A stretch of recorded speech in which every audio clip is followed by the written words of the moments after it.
Bars. Live from the Win DC radio studio in the shops at Iverson. This is the Balancing Act radio show, hosted by AJ Throwback, only on WinDCRadio.com, the Win DC radio app, Facebook Live and YouTube Live on the Win DC radio pages, and of course, it's all powered by GoWin.media.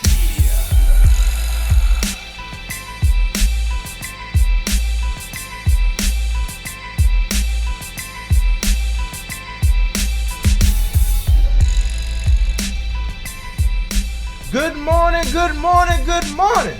Ladies and gentlemen, kings and queens and everybody in between. Welcome to Bars. AJ Throwback. Got my man Ramsey in the building. Yes, indeed. Yes, indeed. Got my man Calhoune in the building. Good morning. What's going on? Here on time and early. Yes. Gotta love it. Yes. Got to love it. Yes. You know what I'm saying? So, of course, he will be our first special guest today. I wanted to apologize to everybody for confusing y'all. I know the flies came out. It was, the times was swapped. I felt like I had a dyslexic moment, you know what I'm saying, for a second. But we got it right eventually. So yeah, Shaw will be on around 11:15 to 11:20ish. And then at 12 o'clock we have Jay Esquire coming from Baltimore. So we'll be talking hip hop, talking R&B. You know what I'm saying? So it's gonna be a good show today. Absolutely a good show. Wanted to also apologize for last week. Had a family emergency, so that's why we did not come on last week. But we back, and we gonna, represent, do what we do, Bars brand. You know what I'm saying? So not gonna waste too much more time, y'all. We gonna go ahead and get into some music before we get into our interview with Shaw. This is Priest the Nomad with Food, brand new single produced by Kev Brown, right here on the official Hump Day Motivation for the DMV and beyond. This is Bars.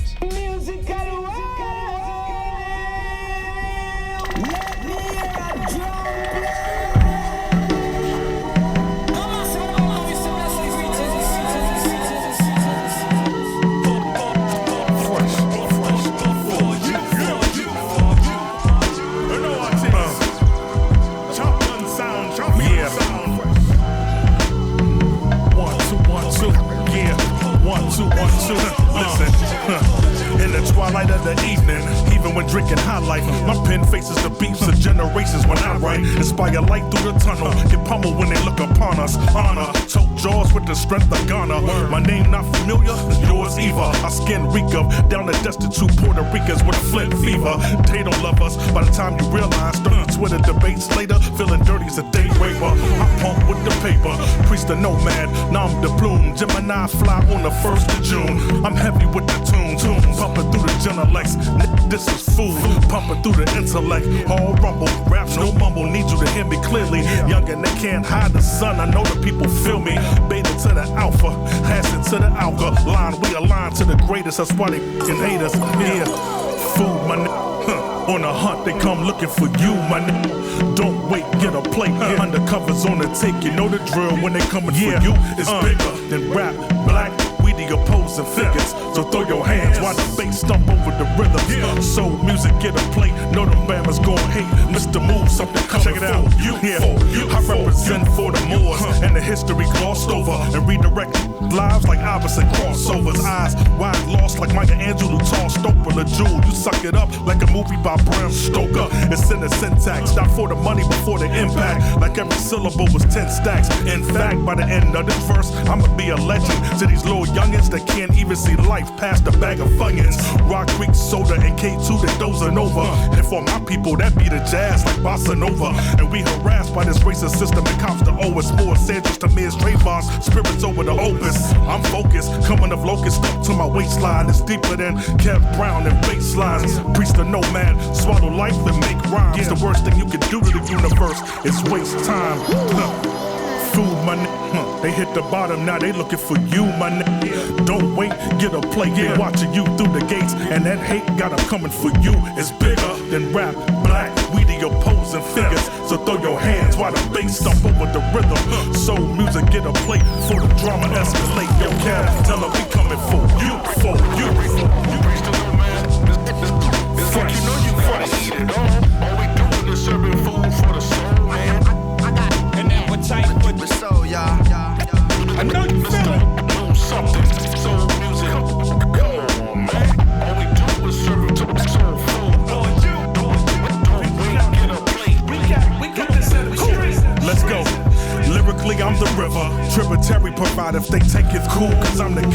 My parables burn like wood burning on a liver, just to build you up by the time they finish calling you.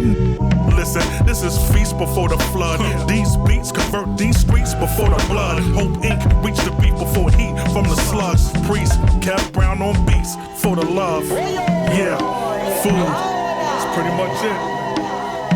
Yeah, don't wait, get a plate. Undercovers on the take, you know the drill. When they coming for you, it's bigger than rap. Black, we the opposing figures. So throw your hands while the bass stomp over the rhythm. Yeah, soul music, get a plate. Know them bammers gon' hate. Mr. Move, something coming for you, for you. Yeah, that's right. Haha, yeah.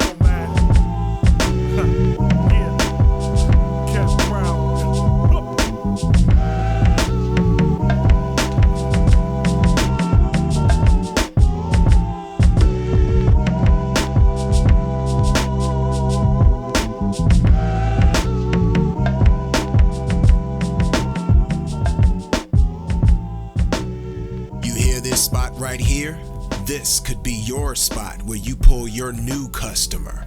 If you're a nascent or established business or entrepreneur and you believe you have the right product for our audience, then advertise with Bars. For more details on our rates, packages, and deals for first-time clients, email balancingactradioshow@gmail.com. That's balancingactradioshow@gmail.com.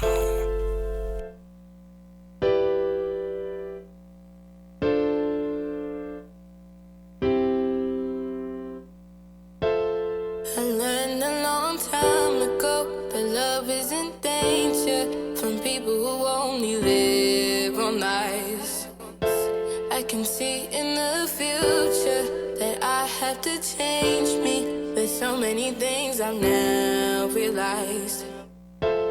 Sometimes it's not fair, but it still remains in the air. Pieces of a heart has been broken, but here I am now, no longer a victim of the game that came from words unspoken. Just know love is a game. You gotta know how to play. Love is a game. You gotta know how to play.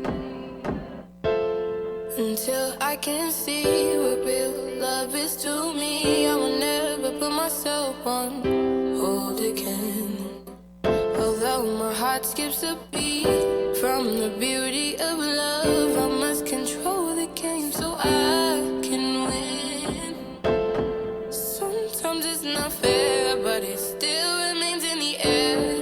Pieces of a heart has been broken, but open yourself up to what love can bring you. If it's made to work, it won't break a bend.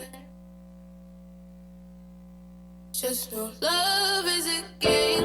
It can change who you are. Love is a game. It can change who you are. When I say it was our time, all the lessons you learned become a part of who you're sure to become. No, never let them mistake you. Know the words will not break through, 'cause your heart's turned to stone. Just know love is a game. Gotta know how to play. Love is a game. Gotta know how to play. Just know love is a game. It can change who you are. Love is a game.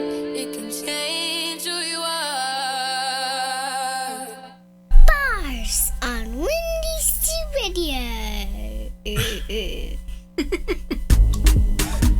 I actually like that too.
If you're an urban contemporary indie artist, then this is your platform. Send us clean versions of your music to balancingactradioshow@gmail.com. That's balancingactradioshow@gmail.com.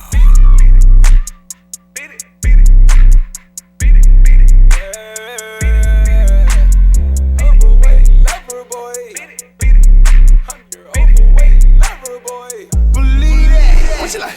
I like faces big, big old booties. Oh, and I chose. Oh, I like feet clean, hair slay. Oh, yeah, I do. Oh, this for the girls who got that gold in it. This for the girls who got that gold in it. This shit smart, she can stay. Make the nail beat the case. I'ma say, I do. Oh, hey. You know you bad, you know you. I see your friends, now bring them over here. Admit it, I got your attention. The moment the bit line walk in, this might check on you just right here. Keep two on the up like trendy. Hands on feet, move your booty, keep me focused. Hands itching, money flying, you better catch it. Smoking my habit, I bang her for days. She told you no, she told me yes, and I my hammer way. I like faces big, big old booties. Oh, and I chose. I like feet clean, hair slay. Oh, yeah, I do. Oh, this for the girls who got that gold in it. This for the girls who got that gold in it. This shit smart, she can stay. Make the nail beat the case. I'ma say, I do. Oh, I love when you dance for rhythm. What they say about you did what you had for rhythm. What they say about you. My bros like your friends, I link up at 2, If I text back, oh, we cool. If I didn't, I catch you on next move. No stank still, there's no stanky, no ill will. Cutting up bodies like Kill Bill. Y'all talk about money, you ain't made a meal. I wanna be like Air Right. Stick to the plan like Air Night. Better stay tight. I like faces big old booties. Oh, and I chose. I like feet clean, hair slay. Oh, yeah, I do. Oh, this for the girls who got that gold in it. This for the girls who got that gold in it. This shit smart, she can stay. Make the nail beat the case. I'ma say, I do. Oh, hey. Welcome back to the Balancing Act Radio Show, hosted by AJ Throwback, only on WinDCRadio.com and the WinDC Radio app, powered by GoWin.media. Yeah. That was Pioneer with I Do. Before that, we had Pocky D, Huzzah. Coming from, we got that international love right there, you know what I'm saying? So I want to say I forget what part of Africa he's from, but yeah, getting it from all over. Before that, we had Ramsey Haynes with Love is a Game, and starting off the set, Priest the Nomad with Food. Shout out to everybody who is currently watching on Facebook Live. I see my man Lonnie was checked in. Christine, who the Haynes family takeover, y'all might want to mark y'all calendars for that. May 13th, 2020. You know what I'm saying? The whole family coming in, so I'm definitely looking forward to that. Right there, Miss Razzle Dazzle, Daddy Razzle Dazzle from South Carolina, always supporting, always checking in. Appreciate the love, and yeah, everybody else who's listening, watching, not saying nothing, that's cool. You know what I'm saying? We know you there. We appreciate the love. Tell a friend. We on, and without further ado, let's get to it. Whether they're artists, athletes, entrepreneurs, politicians, activists, or simply folks you need to know, we've got the line to the movers and shakers of DC, Maryland, Virginia, and beyond. This is 15 minutes of game on the Balancing Act Radio Show.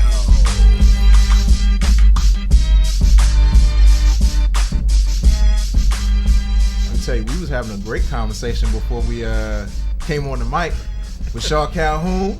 You know what I'm saying? We was chopping it up. Absolutely. Talking hip hop. All hip hop. Indeed. Yes, Yep, indeed. yep, Yes, yep. indeed. You know, doing a little reminiscing about great albums. Yeah, You know, yeah. stuff that's out now And 93, 96, both good years. Oh yeah. You know what I'm saying? But we here to talk about right now. Shaw Calhoune. Yep. Absolutely. The outlook. Yes, indeed. Yeah. So let's rewind a little bit. Let's talk about your beginnings. Like what brought you into hip hop? Like what? Probably in time just being a fan of it. To be honest with you. Yeah. As far as writing and whatnot, coming up with it, that was a little bit easy for me because I play sports. And, you know, it comes with trash talking, so just the transition was really smooth for me. So that wasn't bad. Yeah, I find out a lot of artists that I talk to, like they get their start in sports, and it's like, you know, it's funny that you say that because a lot of times, like you think about a lot of the athletes that they're known for being athletes, but then they decide to try their hand at rap. Right. It's not a lot of them that are that great, you know. Aside from like say like the Dame Dollars, like I really like Dame Dollar, you know what I'm saying? Dame's pretty cool. Yeah, and then there's some other ones floating out there, you know what I'm saying? That you got Davies. Right, you got right Davies. Yeah. You got what's my man Arian Foster? I forget what his rap name is now. I'm more of a fan of his poetry more so than his music. Yeah.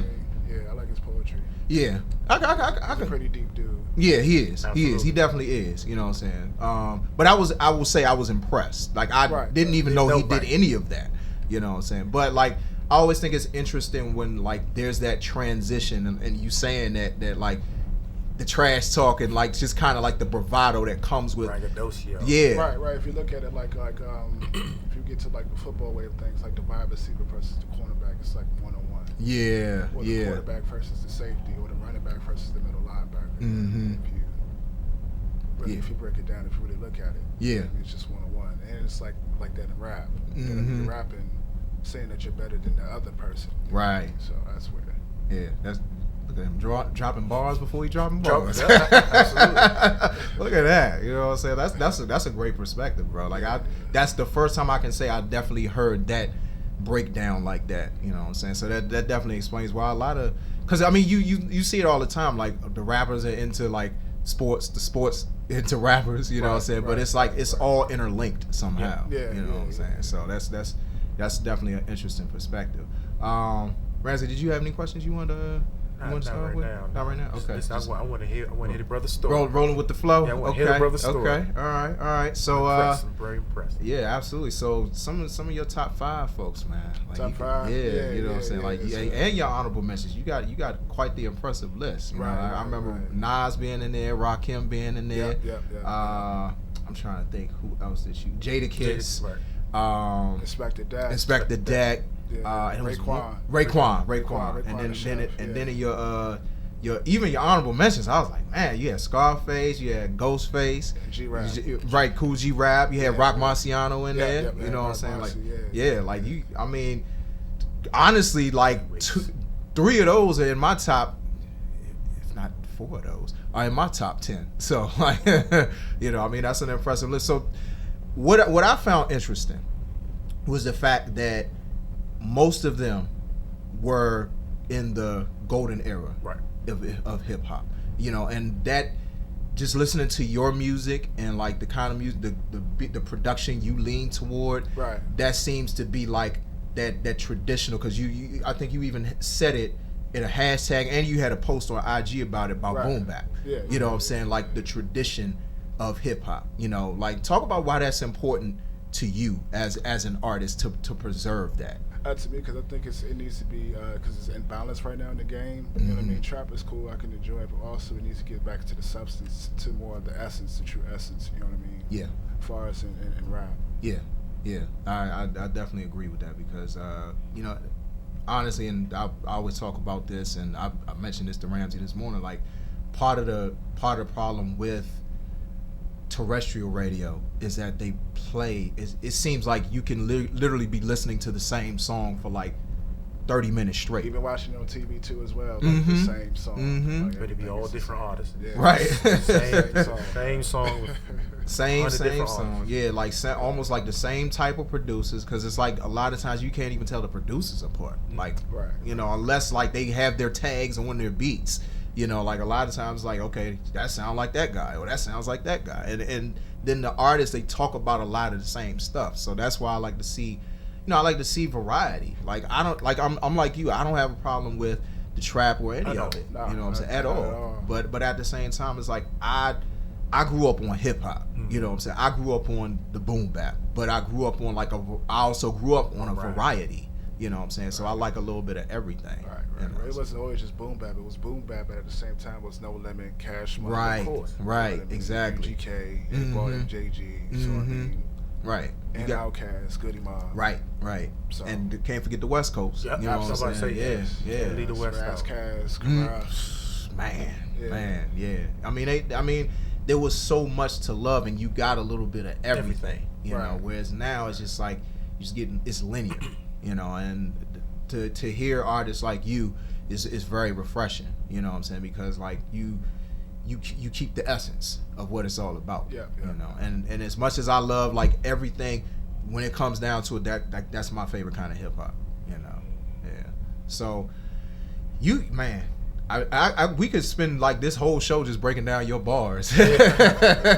Cause man, the outlook. Let's get to it, man. Let's get to it.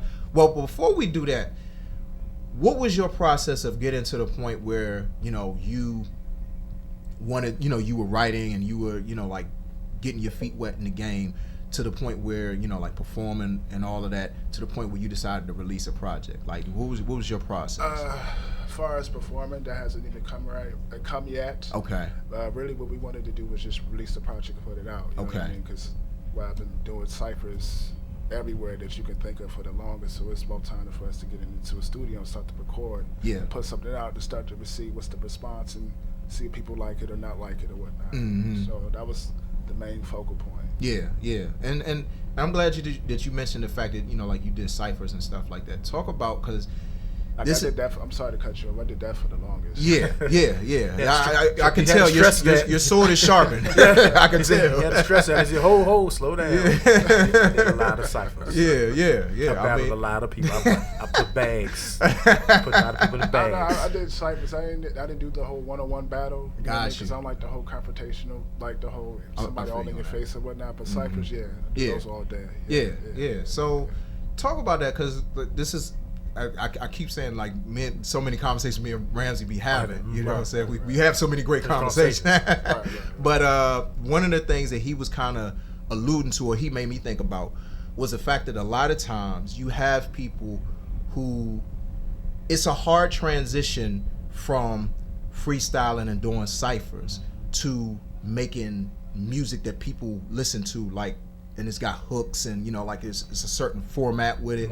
Like one of my partners that I used to work with, I had to honestly teach him the art of what a bar was. So what a bar was, what counting your bars and all of that. Like, I don't know if you went through that same process. I did. Oh, you did? Okay.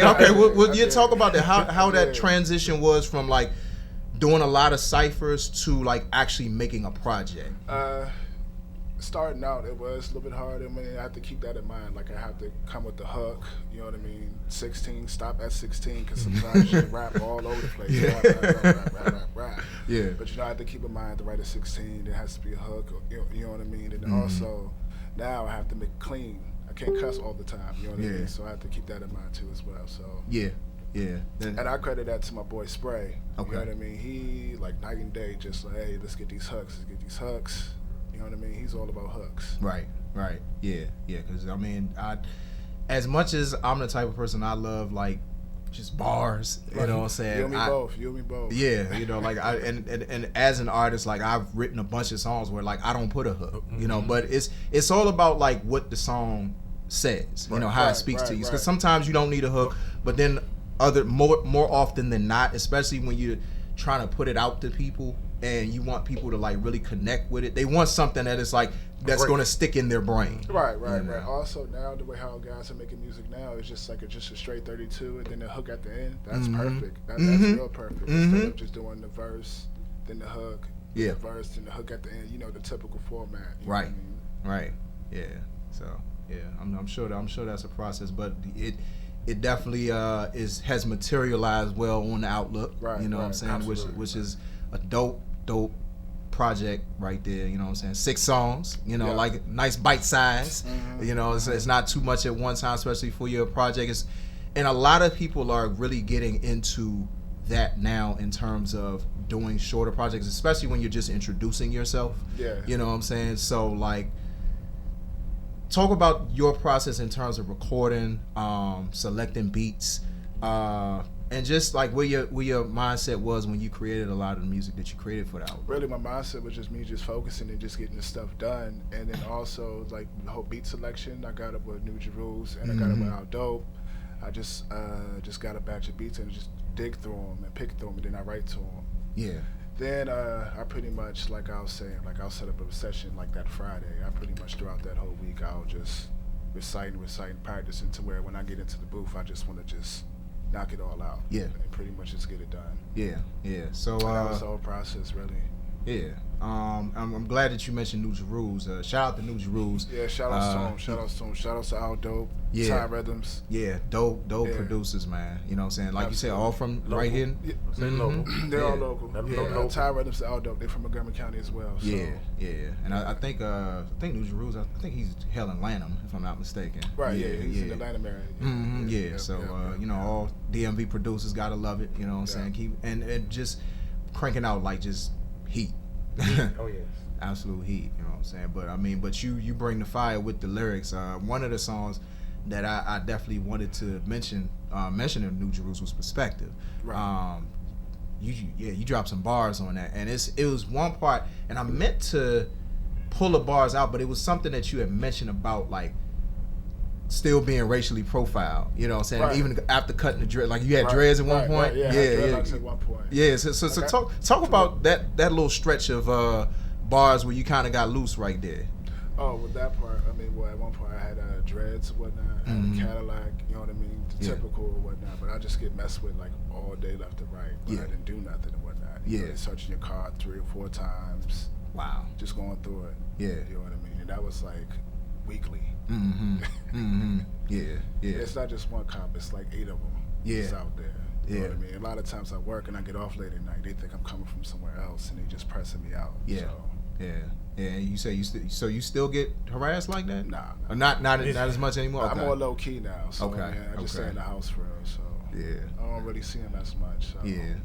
That's unfortunate that like it really brings it, because as soon as you started saying that, like the whole thing, like it'd be different cops doing the harassing, immediately I thought about Philando Castile, because they were talking about how I forget what the period of time was. It may have been like in a 1.5 year period that this man got stopped. I want to say it was a total of 46 times that he got stopped because, you know, he had, you know, his hair was how his hair was, and then I don't know what kind of car he was driving, but they probably have their particular cars in Minnesota that they kind of look for, like, okay, this is a typical car that the person fitting the description, you know, is driving. You know, a lot of times they tag you. They know who it is. They just trying to get lucky. Right. That's what a lot of times what it is. They thinking that you're doing something. You know, they say you fit the description. You had dreads and drove a caddy. Right. Where you work? Right. Where you work? Right. Asking you stuff that's like, where you work? Well, what does that matter? Right. Right. But that you play sports? Yeah. Right. No, but that to me is a testament to a lot of the heat that I heard. So that's what to me helped with the music that I like I said, checked out your project. Yeah, absolutely. Yeah, I mean that just jumped out to me. You know, I mean, we all black men in this room. You know what I'm saying? We get it. You know, we understand. I mean, I never had dreads. I can't grow my hair that long. See, I'm still rocking mine today. Man, listen, like I only had like about this much hang time when I had my cornrows. That was about it. You know what I'm saying? But like I remember getting racially profiled before. Like I never forget, it was one time I was up Wisconsin Avenue, right across from where, like, I think, was it Guapo's? I think that is where the Mexican food spot. Yeah, right over there. Yeah. So I was right over there, and a car, like squad car, like pulled around, and I'm like, I wonder why he's turning around. Then you see another car come right in front of us. Mind you, I'm driving my mom's Crown Vic at the time, even though technically it was exactly. That's a hot car, bro. Right. And it was like, oh, this car fit the description. Like, okay. They actually tell you that? They always just say, oh, you just stop at the stop sign long enough. Nope. Let me tell you, I was standing outside of my car. I wasn't even driving. Right. Like, I was literally chopping it up with my homie, and we standing outside. We waiting for our white friends. We waiting for them to come out the diner. Right. And so we in this neighborhood, and they pull up. Like, the white cop is the good cop. Okay. The black cop is the bad cop. That's how it always is. Yeah, you know what I'm saying? Like, he was the most aggressive one. I'm like, dude, like, what's up with that? You know, and then they hit us with the fit the description joint. Like, it's a whole nother story. Yeah. It's a whole nother story. We ain't got to... Right. The interview is not about that today. We trying to make sure we get brothers his story. Absolutely. Right. You know what I'm saying? But the point is like, that's the type of stuff that I like to hear. Right. You know what I'm saying? When I'm listening to music, you know what I'm saying? Like, having that variety, like being able to like really give people lines, give people punchlines and stuff like that, but give people substance too. You know what I'm saying? Perspective was definitely like, I mean, it all was substance. You know what I'm saying? But like Perspective, like that's probably one of my favorites. And then of course Clutch. You know what I'm saying? Definitely. Yeah. You know what I'm saying? Clutch, man. Like, definitely. Yeah. Ramsey was... I kind of like played a little bit in the car. I was like, yeah, man, I like this part here, man, you know. I even tagged Rusty Jackson for one of your... yeah, I seen it. Yeah, I had to, man. Shout outs to Rusty Jackson. Yeah, man. Yeah, like, I mean, that beat, like, is like I said, it's so hard, you know what I'm saying? Like, and then you got... I made sure to pull up some lines from this one. You know what I'm saying? I was like, because there was a couple in that joint. Oh, yeah, you said legendary like Mike, Magic, and Larry. Stacks under the pillow, cool with the Tooth Fairy. Cool. Yeah, the hysteria. I'm ice cold like Brady in February. Man, woo! Man, that's what? Man, look, that stacks under the pillow, cool with the Tooth Fairy. Like, that was the slick one right there, because you stuck that one in there. Like, right. I just jay back to my child. I remember, like, you know, if a tooth fall out, you put it under the pillow. Yeah. Stacks. Supposed to get that bread for that. Right. Yeah. I'm a fan of lines like that, because sometimes, like, people overthink lines. You know, like, they try to be, like, way too clever, you know what I'm saying? And it was like, at times. It happens. If you are a rapper long enough, it's going to happen to you. And if you care about what you put out, it's going to happen to you. You know what I'm saying? But like, when you deliver a line as smooth as that, like, man, I'm like, that's what I like to hear. And it all fits, like, that whole, just that 4-bar part right there fits the whole theme of Clutch. You know what I'm saying? And knowing your background in athletics, you know what I'm saying? Yeah. So I mean, talk about like who you came up like admiring. Like, I mean, since we talking about being Clutch, you mentioned the Mikes, the Magics, the Larrys. You know what I'm saying? Brady's. You know, yeah. Like, as far as sports, like who are your goats? You know what I'm saying? Yeah, like Jordan, of course. Yeah. You know what I mean? Magic. Mm-hmm. Isaiah Thomas. Yes. You know what I mean? Then to move over to like more like the 90s, you know, Tracy McGrady was pretty good. Kobe. Yes, sir. That old Kobe versus LeBron, I'm going with Kobe all day. I mean, me too. No knock on LeBron. He's a different guy. I mean, it's not Kobe. Yeah. You know what I mean? I'm going with Kobe. I think LeBron's more of an anomaly. I don't want to say he's cheap. I'm just going to say that nobody is literally physically built to be able to check him in his position. Right. And he could pass too for that. But that's what I'm saying. Like, there's no 1, 2, or 3 that is actually should be as athletic as he is. He's too fast, too strong, too big, and like you say, I can pass the ball. You shake your head about Grant Hill and Penny Hardaway. Right. Absolutely. Yeah. Oh, don't even get me started on that. Oh my God, especially Penny. I mean, especially Penny. Especially Penny. My good. Don't get me wrong. I like Grant Hill. But Penny was special, man. Penny was like Penny a point was special. Penny was the point guard. Right, you know what I mean? Right. That had like handles. He had like. He had it all. Yeah, he had it all. It's just the injuries. That's what killed him. Yeah, but he still wasn't as big as LeBron James. LeBron James, two plus pushing. Right. He's like a center playing. Now he's getting up in age. You know, he has to lose some of that weight. Yeah. I'm just saying he got like center size playing, you know, with point guard speed, you know. Right.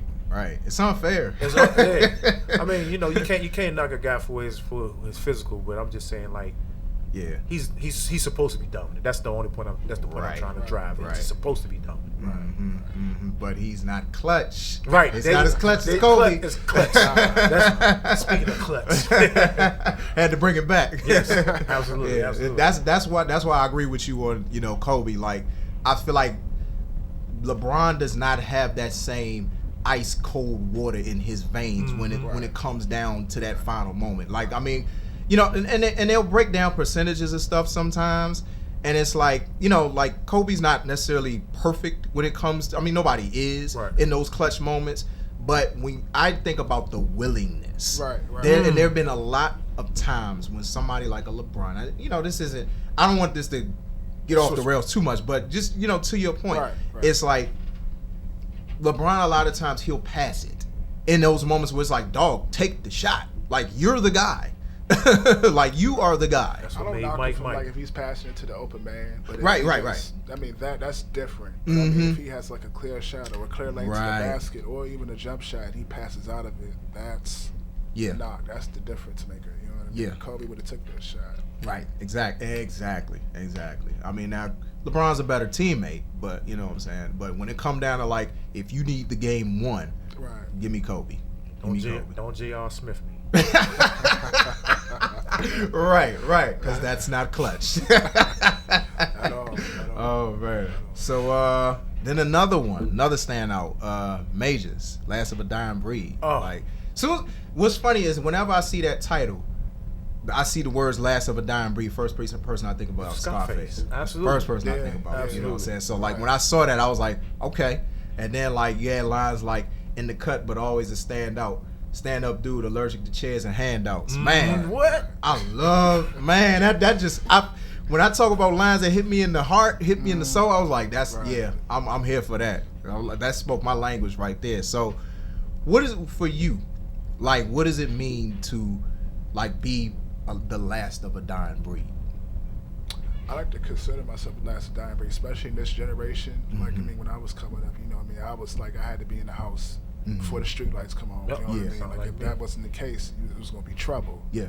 You know what I mean? Act up in school, you punish, nothing, take away everything, you know what I mean? Go outside.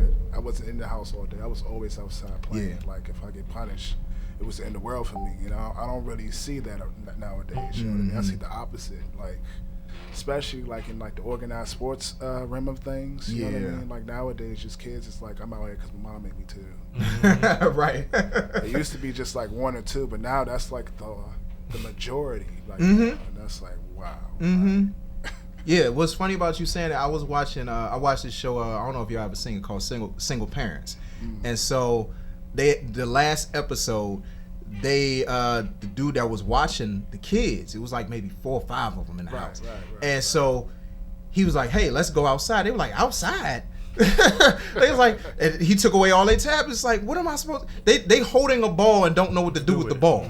I was like, that is sad. But it really, the era that we come from, you know what I'm saying? It's a different era. You know what I'm saying? It's not to knock a lot of what like the youth have going on or like their way of communicating, because it's a new world. You know what I'm saying? Things move a lot faster, you know, but at the same time, it's something about having that as part of our DNA that like really drives like the music we make, the music we tend to gravitate toward. It's energy.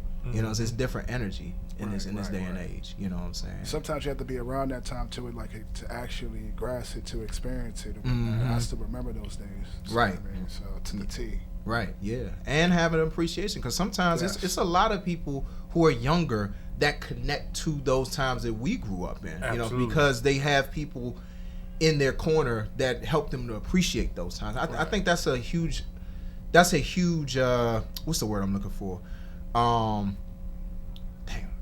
Literally the word is on the tip of my tongue. But pretty much a separation in terms of why a lot of times like the younger generation and older generations don't connect, because there's not that mutual respect for what one is doing. You know what I'm saying? And you can help somebody that's younger to appreciate where you came from without shoving it down their throat. Mm-hmm. You know what I'm saying? But just kind of have them around it. You know, like let them do what they will. Right. You know.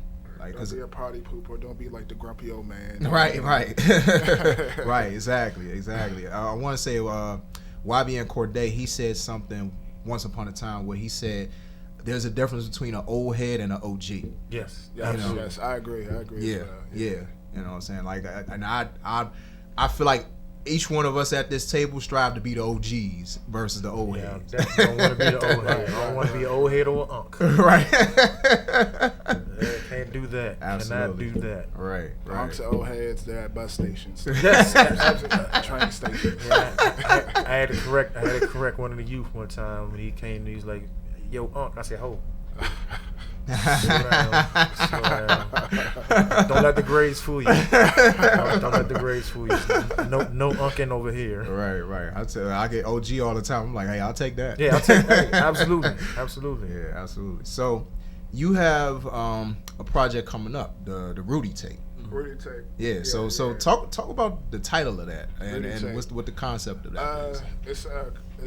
It's a project basically with Rudy Ray Moore, like all skits. Okay. That's 2020 though. Okay, that's all right. 2020. Like in between there, beforehand, I plan on either going to be dropping singles or like a small little project, like the ones that didn't make the cut off of Outlook 1. Okay. Something like Outlook 2. Or I may just drop it individual, like just singles here and there. Okay. Leading up to the Rudy tape, but yeah, that's gonna be real big. Yeah. Okay. Sounds big to me. Yeah. You just made me have anticipation. Right. I think saying that, especially after seeing Dolomite Is My Name, you know what I'm saying? You got it. That's a good time to capitalize on even that. Even before that movie even thought of it, and I figured, I was a big fan of it. You know, all the exploitation films. You know, what I mean? Black Caesar, Superfly. Yeah. You know what I mean? Truck Turner. Yeah. All of them, to be honest. She doing watching all them shows. I had that in my pops. He put me on to them. Yeah. Definitely not. That's what I. Yeah, I agree. Cleopatra, all of them. Yeah. Okay. All right. So yeah, I'm with you. I'm definitely anticipating it. You know what I'm saying? Right. Yeah. It's gonna be real big. You got anything? You want? I mean, I'm just one of the things I don't want to scare the brother and ask him where he really going with it. You know. Cause I know we all get into business for whatever we want to get into business for. You know, people do music. Some people just do music to make money. That's not my personal thing. I like to know, well, since I'm asking, where are you going with your career? With my career, just pushing the culture forward, you know what I mean, lyrically. I just want to get respected amongst my peers, musicians and whatnot, lyrically. Yeah, I mean, because a lot of, you know, like some of the names you mentioned, they start branding. Like I said, a lot of them people that you mentioned are like Wu-Tang, and you notice Wu-Tang didn't just do music. Right. Wu-Tang, you know, they had clothes, they got to books, they got into movies and things like that. So, like I said, enterprising is more where I'm going with that. But I was trying to check. I was just asking the question. I just want to know what do you want? Where you're going with once you get your footing and your projects become big and people start to notice who you are and things like that. Just expanding brand. I do got an eye for designing too. Definitely want to design clothes. You know what I mean? I have a merch coming out soon.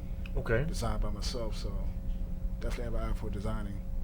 But as of right now, just music. Okay. Definitely. Then you had mentioned movies or whatnot, or acting per se. That's in the far future. That's something I do want to do, but that's way in the back. Okay. Yeah. Good to know. Yeah, like I said, I don't want to put too much on you, bro. I'll enjoy our talk. Absolutely. Yes, sir. So let everybody know where they can find your music and where they can connect with you on social media. You can find my music on YouTube. Just type in Shaw Calhoune, and my videos will pop up. Also, you can find me on SoundCloud, Shaw Calhoune, Bandcamp, and Spinrella as well. Okay. All right. So, you know, y'all definitely might want to check out that Outlook ASAP. Please. Check it out. Yes, sir. And we can't let them leave without giving us some bars. You know, some bars on air. Yeah, so let's get it going. You know what I'm saying?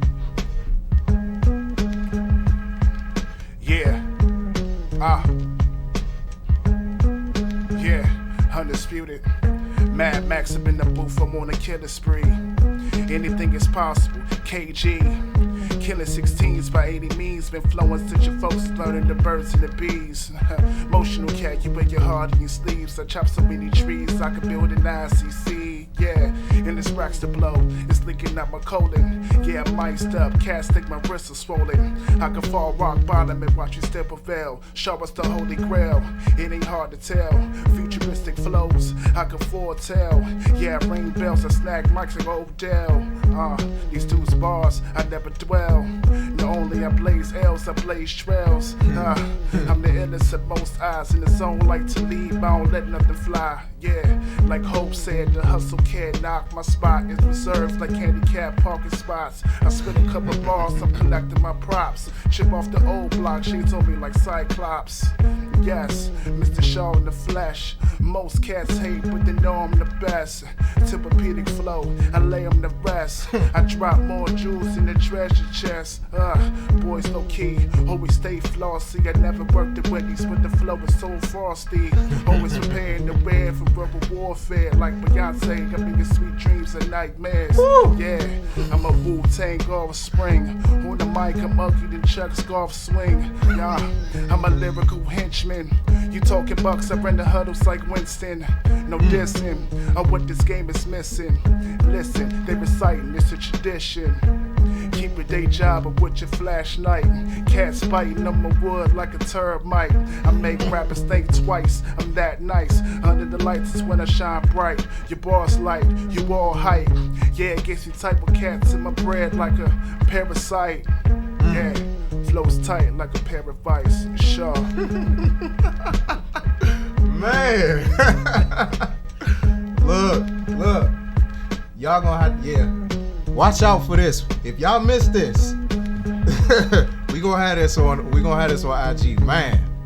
Absolutely. Appreciate you, bro. Torch. Appreciate it. Right, man. Look, that's you come on bars. This is what we need from you. These type of bars. We need this. Alright? Don't come on here loafing. My man, appreciate you. Appreciate it. Thanks for having me. Absolutely. So we gonna go ahead and play some music before our next guest is supposed to be here. Hopefully he'll be here on time.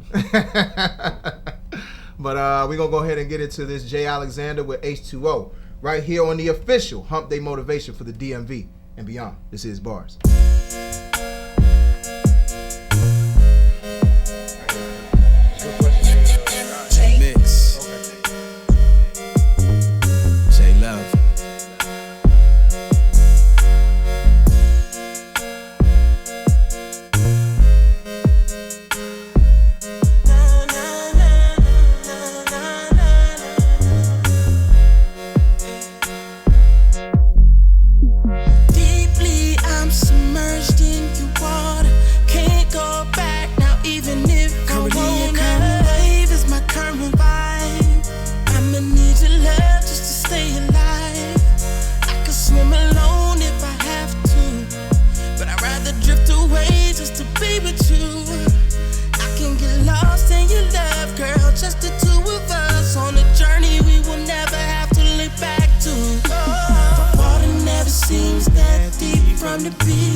this morning. Can't tell you what happened. Did a drink that kept slipping. Close my eyes dreaming. Ooh, the way he was talking. Oh, he got me feeling red things in wrong places. Ooh, I must be crazy. I be talking like you and I already right. I be acting like you and I could go all night. You don't know me like I know you need me. Boy, cut the crap, let me go straight to facts. You don't need nobody now. You don't need nobody now. You don't need nobody, baby, it's me and you got a bad bitch with you now. You don't need nobody now. You don't need nobody now. It's that go pop and I'm feeling you loving me, kissing me, holding me down. You don't need nobody now, nah. You don't need nobody now. You don't need nobody, baby, it's me and you got a bad bitch with you now. You don't need nobody now. You don't need nobody now. It's that go pop and I'm feeling you loving me, kissing me, holding me down. When I clap back and I snap back. When you hold me, feel up on me. You my baby, we so crazy. The way you breathe is inside me all the way down. I be talking like you and I already right. I be acting like you and I could go all night. You don't know me like I know you need me. Boy, cut the crap, let me go straight to facts. You don't need nobody now. You don't need nobody now. You don't need nobody, baby, it's me and you got a bad bitch with you now. You don't need nobody now. You don't need nobody now. It's that go pop and I'm feeling you loving me, kissing me, holding me down. You don't need nobody now. You don't need nobody now. You don't need nobody, baby, it's me and you got a bad bitch with you now. You don't need nobody now. You don't need nobody now. It's that go pop and I'm feeling you loving me, kissing me, holding me down.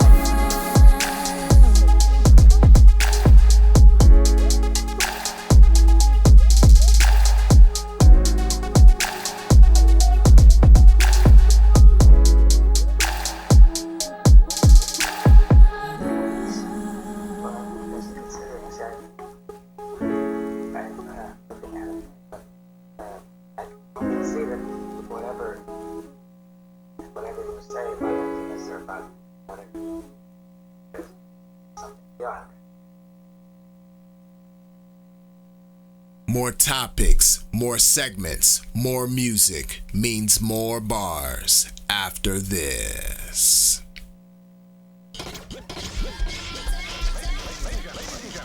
Windy C Radio brings to you the app. Yes, the app is now available on your Google Play and your App Store on your iPhone or your Android. Any of your pads that you might be using, be it if it's an iPad, iPad mini, or if you have a Samsung Note, doesn't matter what you have, any mobile device, you can get the app so you can listen where you're at to Windy C Radio.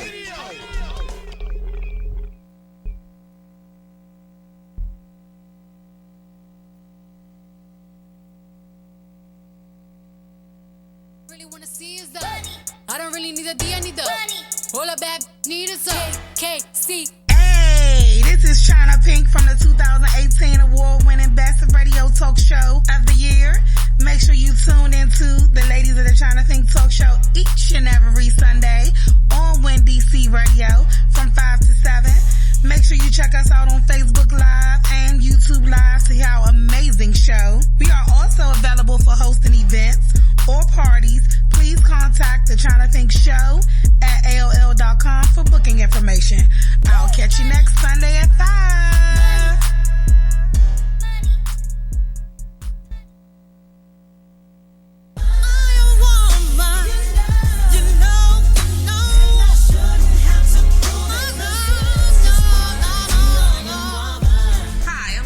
Washington. And I'm Andrea Riley.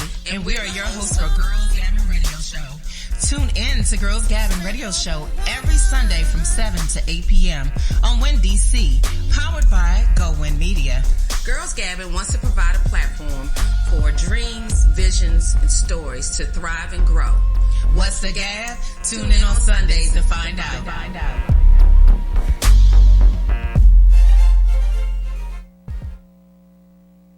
Foreplay the Orgasm Show. I am your host, Hot Toddy, along with the Turn Up team, Miss Lolly and Showtime. Foreplay the Orgasm Show is each and every Tuesday night from 8 to 10, bringing you the sexy slow jams with very adult interactive conversation, only on WinDC Radio.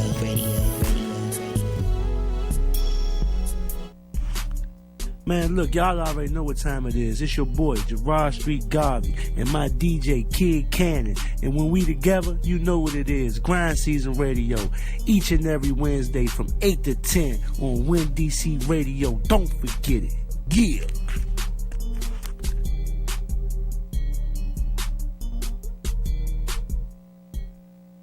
We hope you didn't go too far. It's time for the second hour of the Balancing Act Radio Show, hosted by AJ Throwback, only on WinDCRadio.com and the WinDC Radio app, powered by GoWin.media.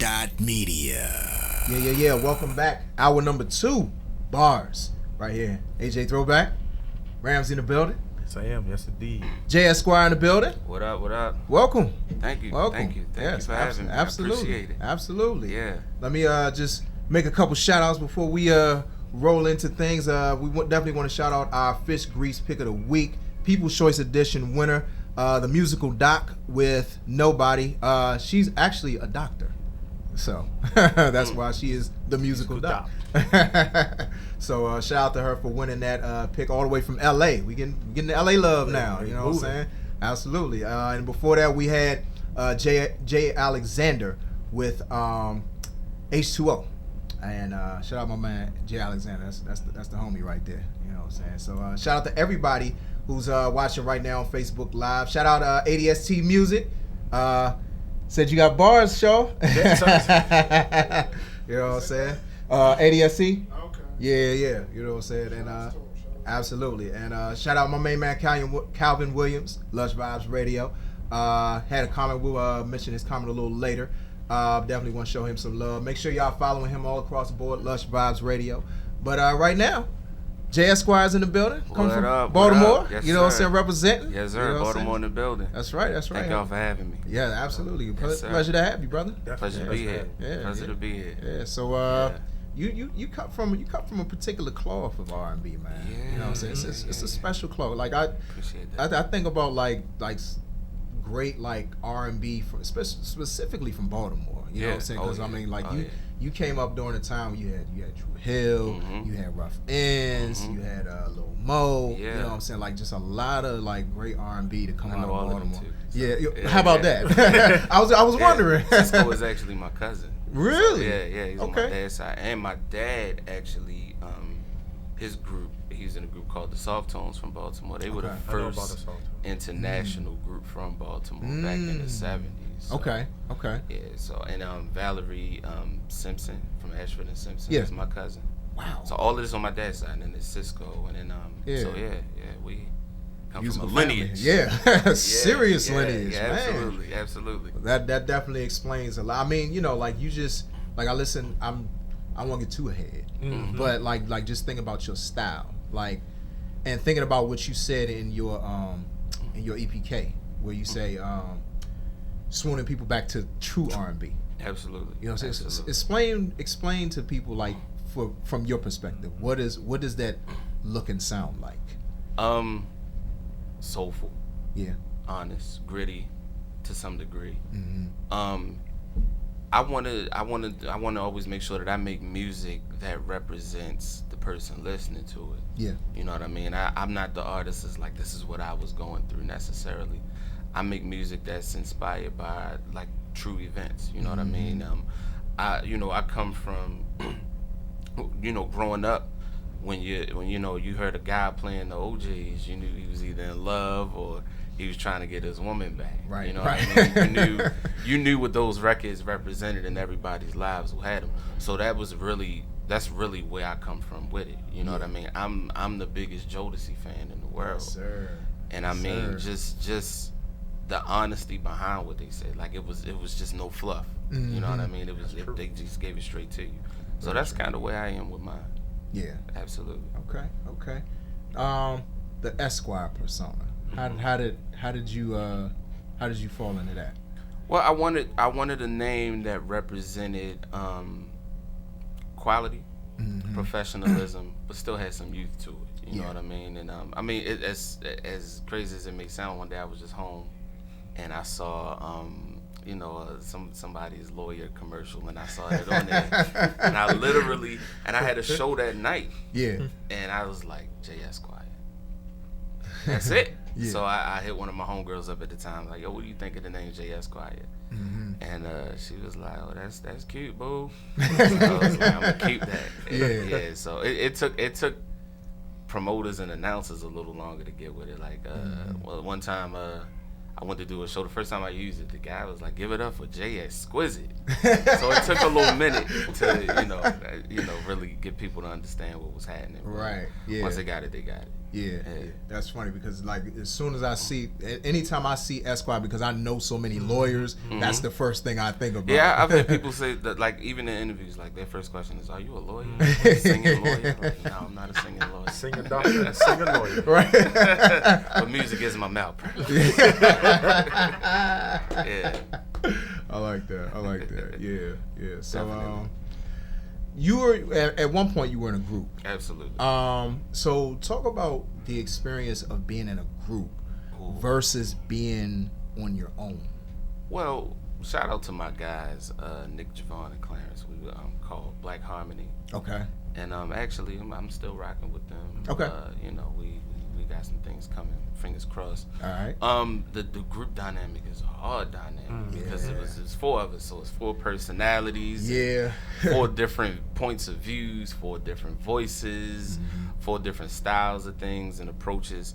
So the hardest part was it was easy, but it's hard because you want to, at least on stage and in the presence of people, appear to be on one accord. Right. Absolutely. You know what I mean? Yeah. And to always do that was a lot for all 4 people. You know, you may have a show where 2 people are on point, the other 2 aren't, or 3 are, or just one person. Yeah. And then you had those special days or nights where everybody was on point. Yeah. You know what I mean? It might be a time you're doing harmony and somebody just wasn't their day. You know, just be a little pitchy, a little sharp, a little flat. But that all came with the territory.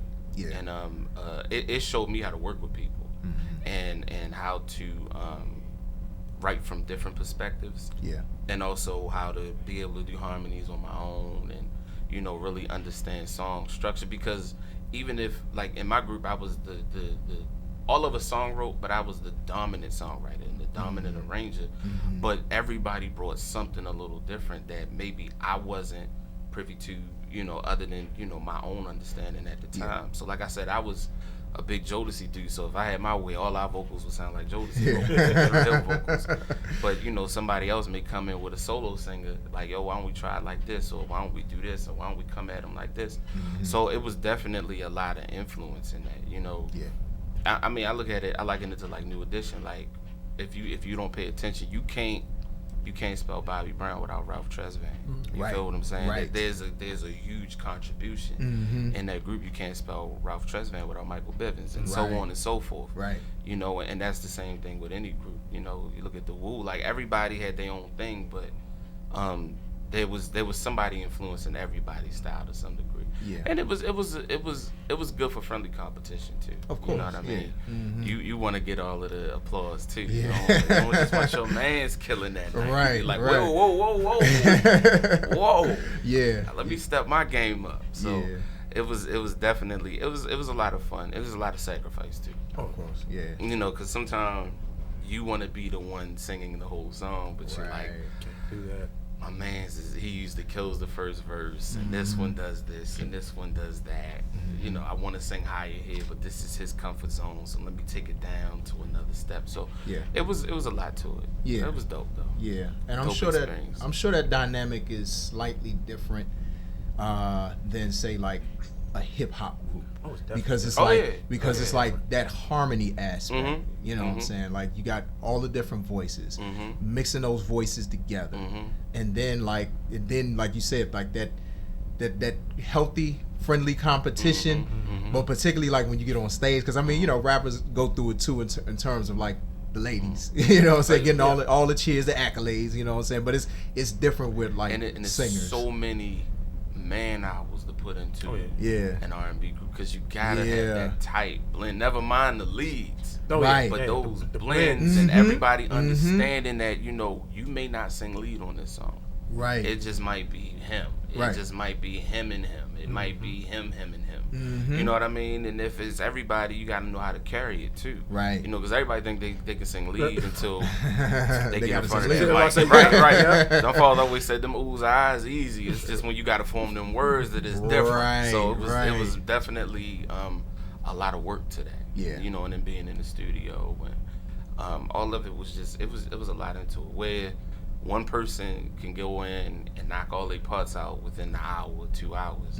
You know, everybody got to keep switching off, and you know what I mean. So it was a lot. It was a lot of patience. Yeah. So you brought it back to what I was thinking in terms of like the difference between that and doing it on your own, and how much easier it is, because you don't have to contend with all the different personalities, right?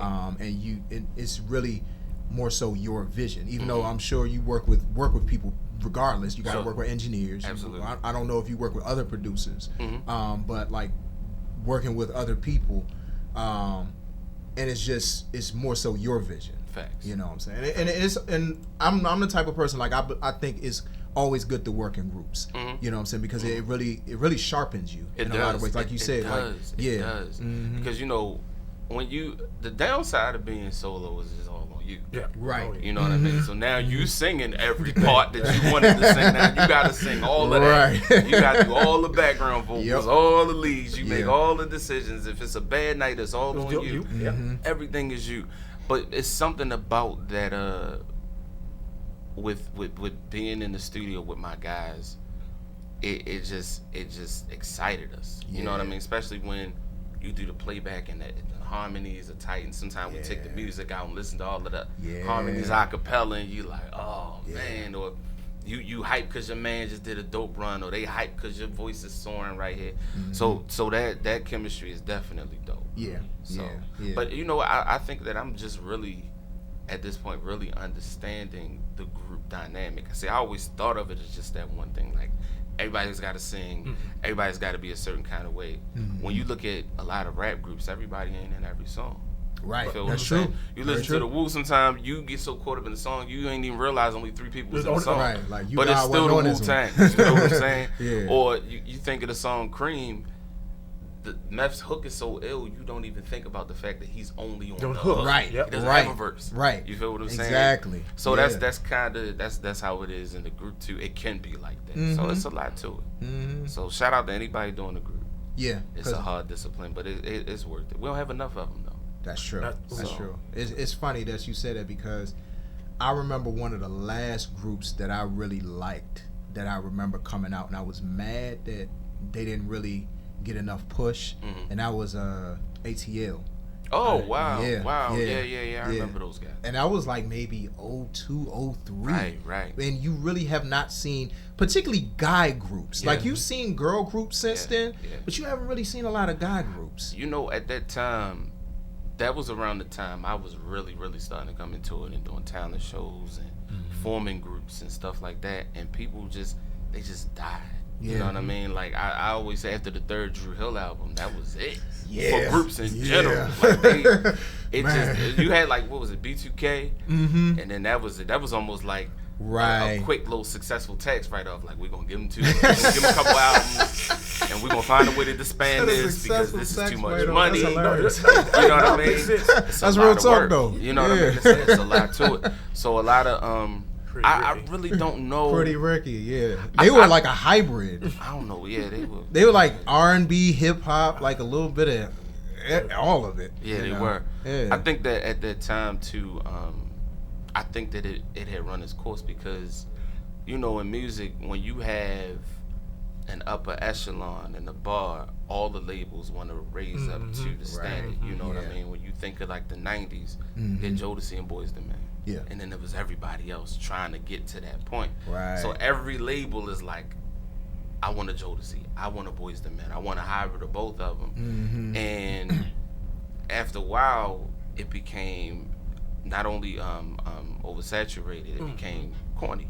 Very I think very. because everybody followed a formula. Like, see, it's a difference between the people who bring a piece of the culture and people who just follow the trend of the culture. You can still be successful, but you're successful off of a formula that's already been laid out for you. And that was the thing that started happening.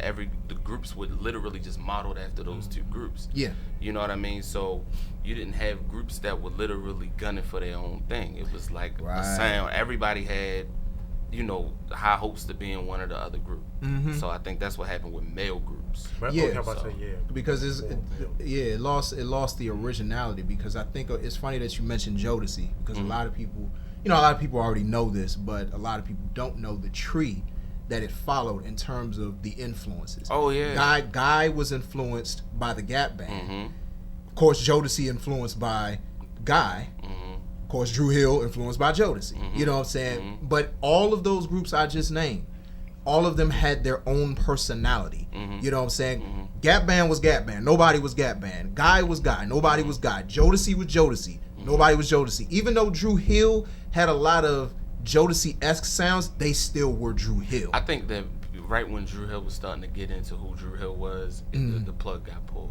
You feel what I'm saying? Yeah. When they started to be more versatile and figuring they didn't have to do it a certain kind of way, it was kind of the end of the run. I mean, look at 112. They were Boyz II Men. You know what I mean? Yeah. So you at that time, the late '90s was a set of groups that followed. You know, they carried a torch that was already lit for them. You know, and they made great music too. So yeah, I wasn't knocking that. Yeah, but I mean, when I look at the groups, especially the group dynamic, one of the things that I also noticed is performance. Back in the day, they were more coordinated. Everybody kind of like wore the same outfit. Everybody kind of did the same dance. And then as time, you know, started changing, as you were saying, one person might want to change the script, like 5 Heartbeats. How it was a much more coordinated thing. Yeah, but you know, you remember in 5 Heartbeats when the brother decided I ain't gonna stay in line. I'm gonna jump out and I'm gonna overtake. I'm just gonna change script, and that's what I think that a lot of the male groups dynamics started coming. No, everyone wanted to decide to be ego. Right, the ego. The ego. Man. I mean, right, the ego thing started to be more and more. That's the story of every group, especially male groups. Yeah, you know what I mean. Right. The Temptations. I mean. And the money started being, well, we don't want your group, we just want you. So the group dynamic to me started to really break down. Like I said, especially like I mentioned, Pretty Ricky. That was, I think they all had their own little thing.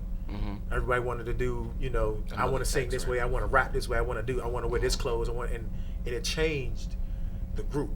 Because then I want to make my own solo. Then I want to do my own solo. Being in a group, it's hard to have individuality in the group. That's right. Everybody has a part to play, and that's whether that's a strong part or not. You have a part to play. Yeah, you know what I mean, and that tends to stifle people in their mind. That's true. Because eventually they start to surpass the group in their thinking. Like, I could be singing all of this, or that's really all me doing this part right here, or I was the one who had the bigger hit when we had the solo record. My single was #1, as opposed to doing what's best for the group. Now that was one thing we were working at. We said if we were to blow up anything, like, the group is the group. Yeah, you know what I mean. We understood, you know, like my man Javon in the group, he was just really good at, like, first verses. He could just set a song up.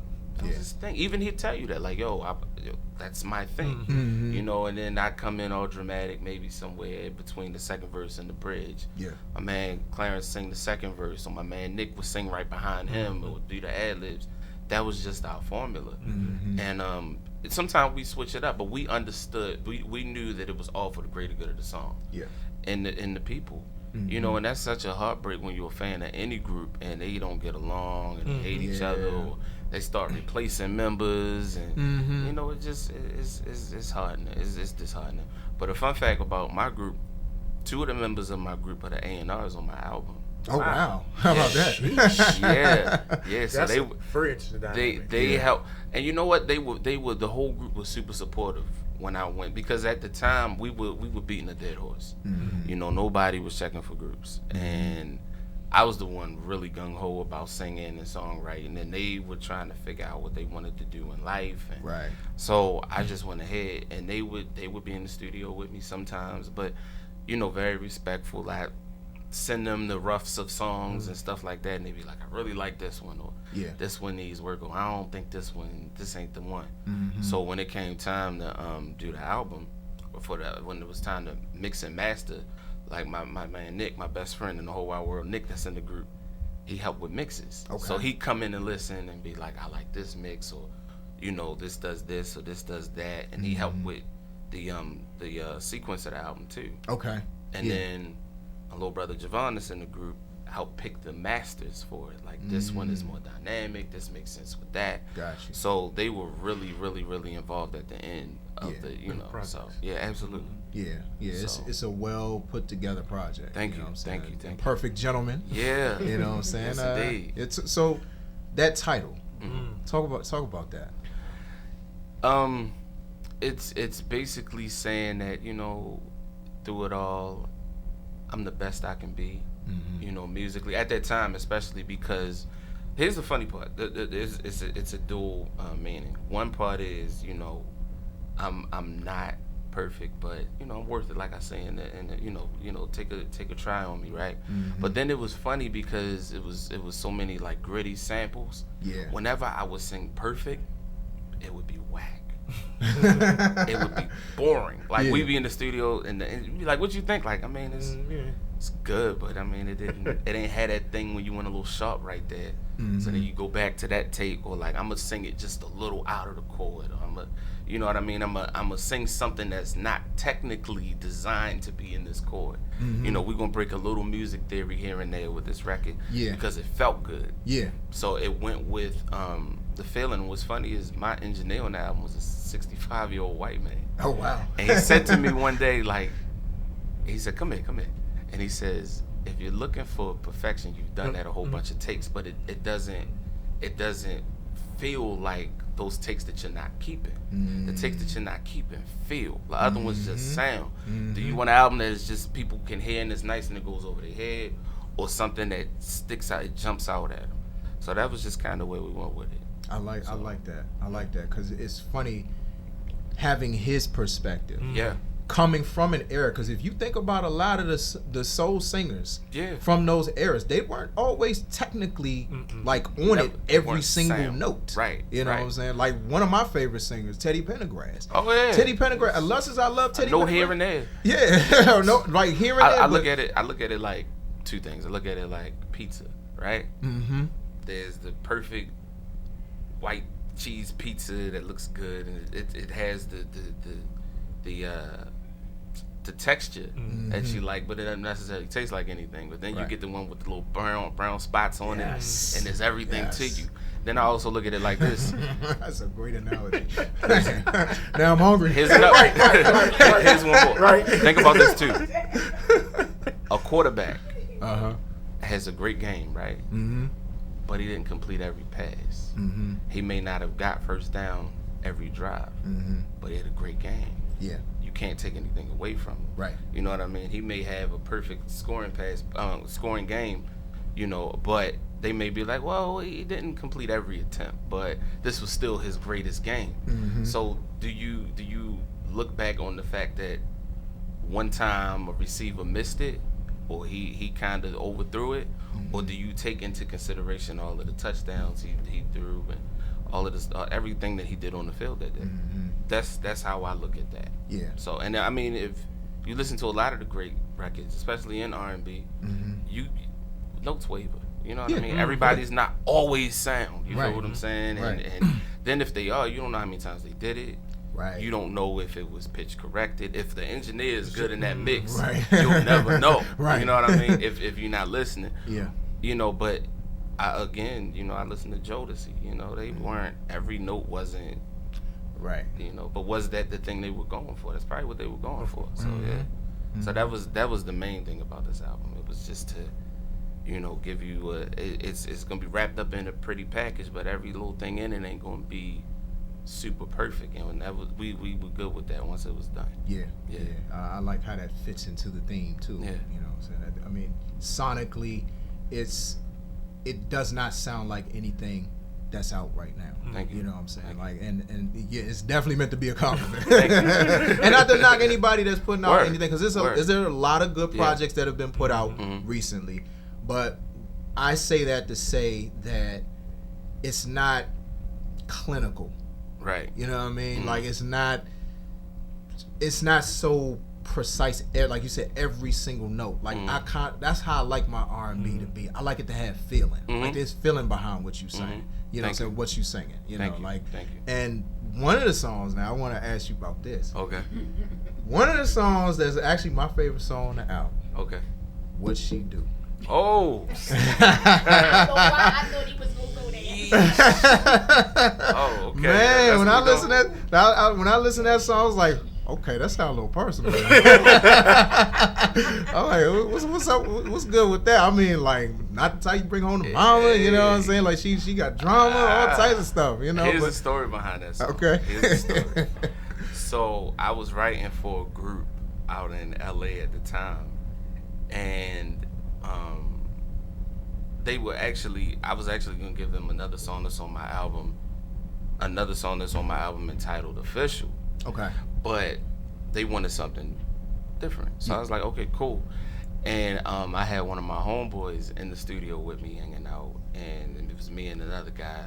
We were putting the track together, and I jokingly I looked at him, I was like, who's this about? This girl's amazing. I don't know why. I was like rat talking, and he was like, I don't know. I'm like, it's about you. Remember you was with that girl, and you swore us up and down she was perfect, and we was telling you, yo, bro, your wife's a hoe. Do you remember that? And he was just like, it's that face right there. Yeah. That face So right there. we demoed it. We demoed the song. Okay. And whatever, for some reason, the deal fell through with the group. And when I started finally toying with the idea of like putting together an album, I wanted to sing my own songs. Like, I didn't want to get out there and be singing Luther Vandross records and all that other stuff, because you know what happens? People go home and download Luther. Right. They ain't looking for you. Right. They be like, he sung that so good, I'm going to go back to it. So I was like, I felt like I sang well enough and wrote well enough to do my own music. Yeah. So that was a song that I just added into the repertoire. So I was actually performing half of those songs live before they were records. Okay. Before they were the final records. They were just roughs and demos I had laying around. So that song, that was actually going to be my first single when I initially did the album. Then I took it off the album, then I put it back on, then I took it off, then I put it back on.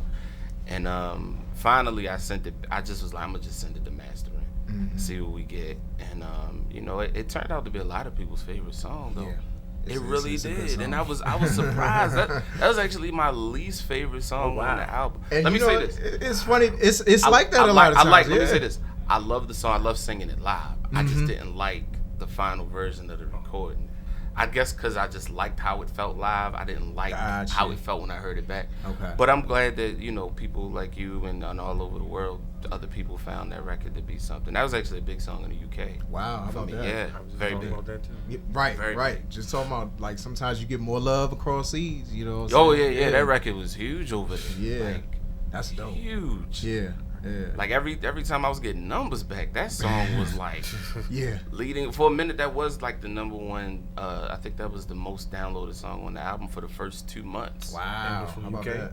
For everywhere. Okay. And then it was that and Sexy With It, and the song on there called Say You Love Me. All three of those were Say You Love Me, neck to neck. Yeah. Every week it was flipping. Yeah. So shout out to my man Joe Simbly too. He watching right now. He actually did the track to Say You Love Me. So shout outs to him. That track to Say You Love Me, man. I love, it started off one way, and then it like threw a curveball. I was like, oh, okay, okay. Like, here's the joke about. Here's the kick about that record. That was actually a remix to "Sexy with It."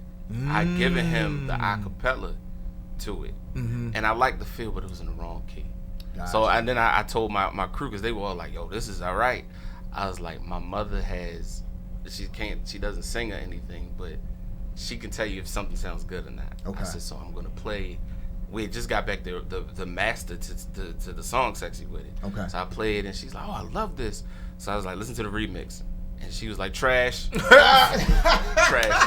Wow. This is not it. Wow. You can't put this out. Wow. So I was like, "Yo, Mama brutal." I was like, so I hit him like, "All right, I was like, good news, bad news. Good news. Good news is the track is dope. Bad news is it's a no." So I just kept it. Yeah. And one day I was riding up to Philly. I think I had a show or something.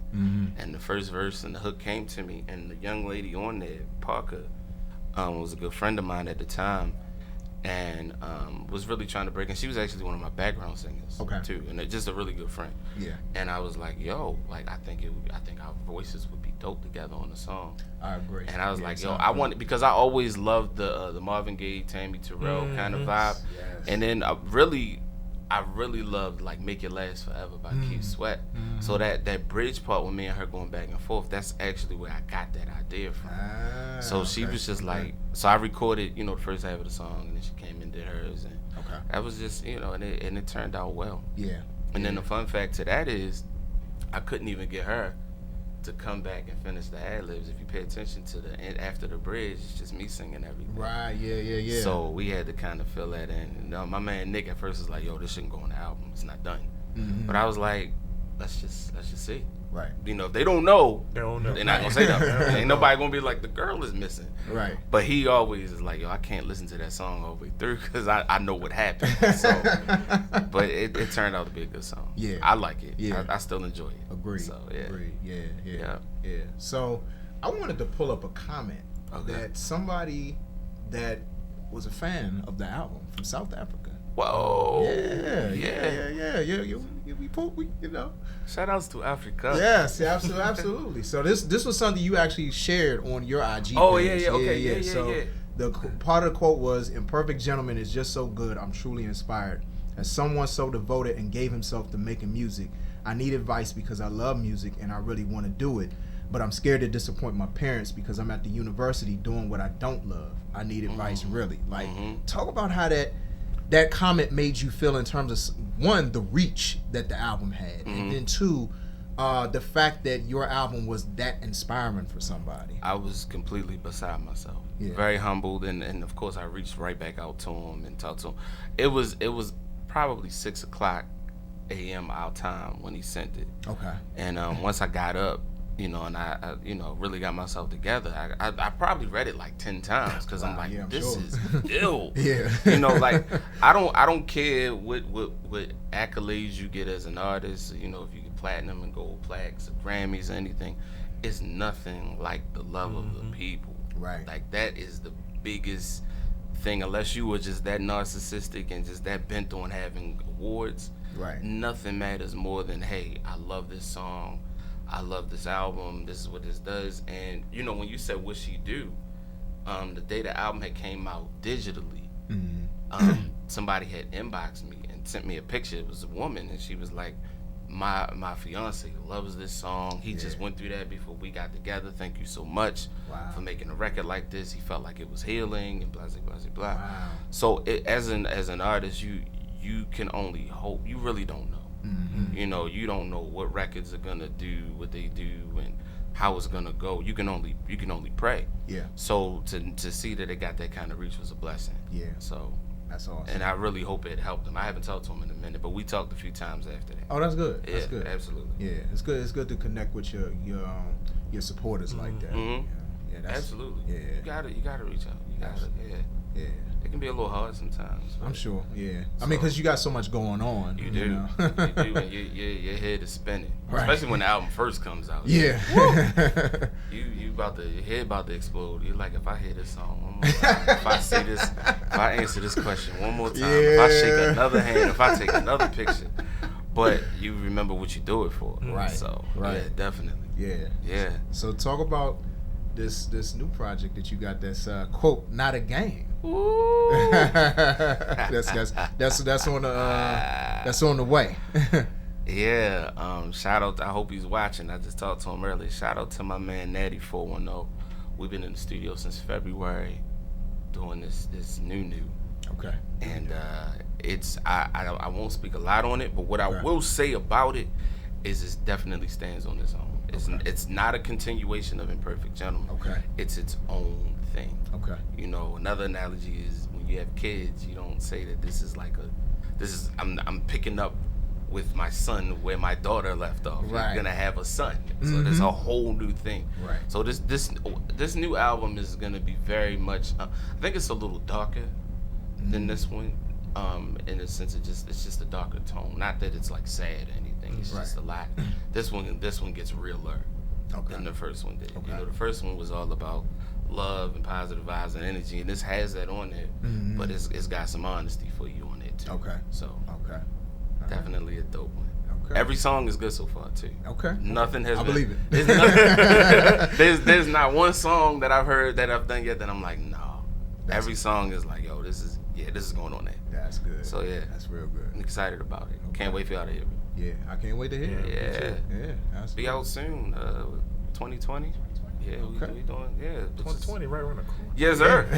So you already know how much work has been. Yeah. Some songs we just gotta mix. That's it. It's a lot of the songs are in the can. Okay. And I will say this one more thing that you will be hearing my group on this album. Black Harmony is on the album, and when you hear it, you will understand. Okay.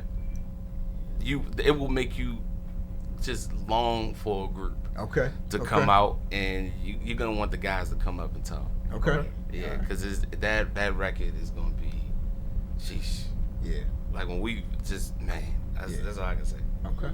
Yeah. Well, I'm definitely looking forward to it. Right there. Yeah. And I want to say to y'all, thank you for. I always get the little hits that y'all are playing my records like all the time, and I really appreciate that. And y'all ain't even just playing one record; y'all playing multiple. Oh yeah. So. You said multiple. We be playing multiple. Yeah. That's when you know album is good too. When people, I had there's a station in Chicago, and I did a phone interview, and the lady said to me before we went on the air, she said, "Listen, my staff was in here arguing because they didn't know which record to pick.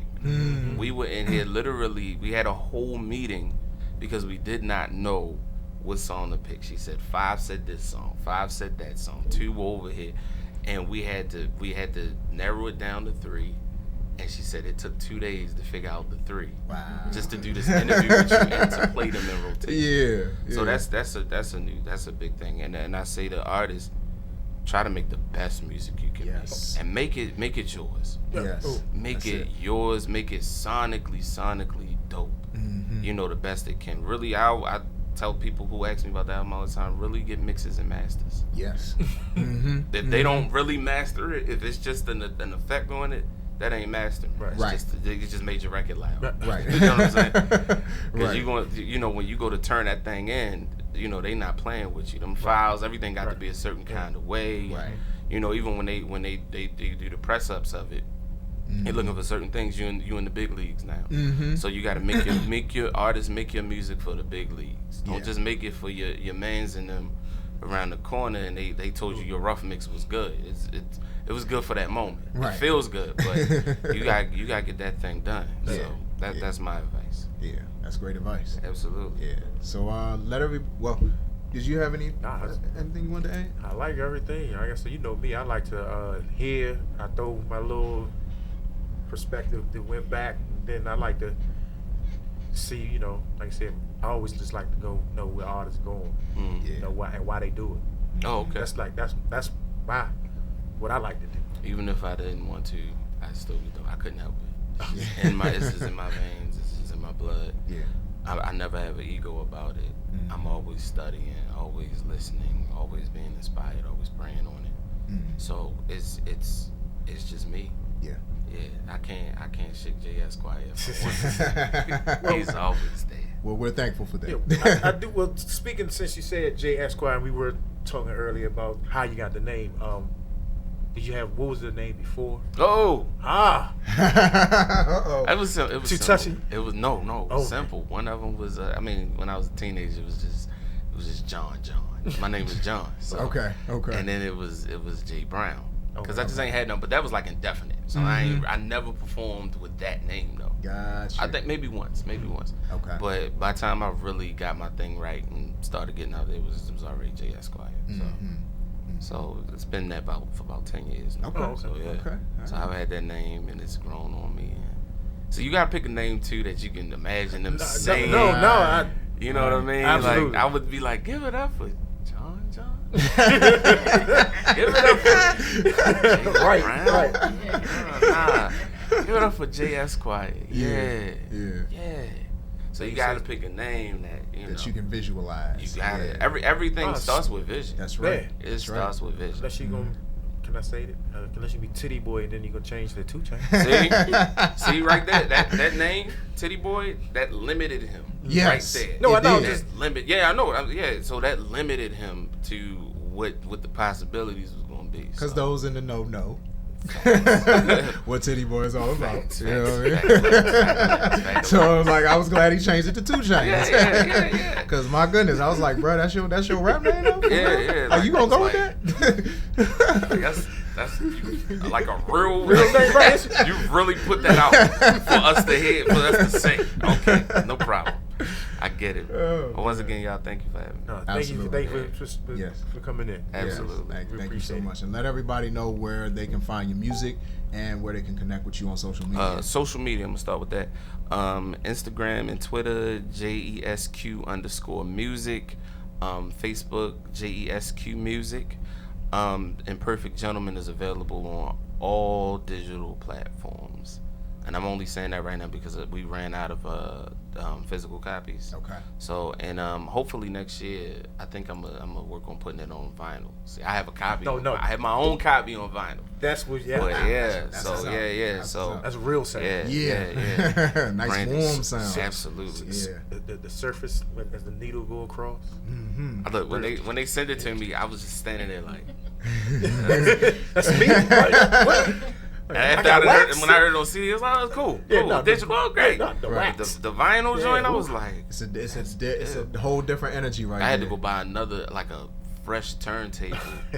Just for that. Yeah. And they called me, they were like, you might want to, because I had a little ringy thing to play around with, and the lady at the mastering studio didn't tell me they were sending it to me.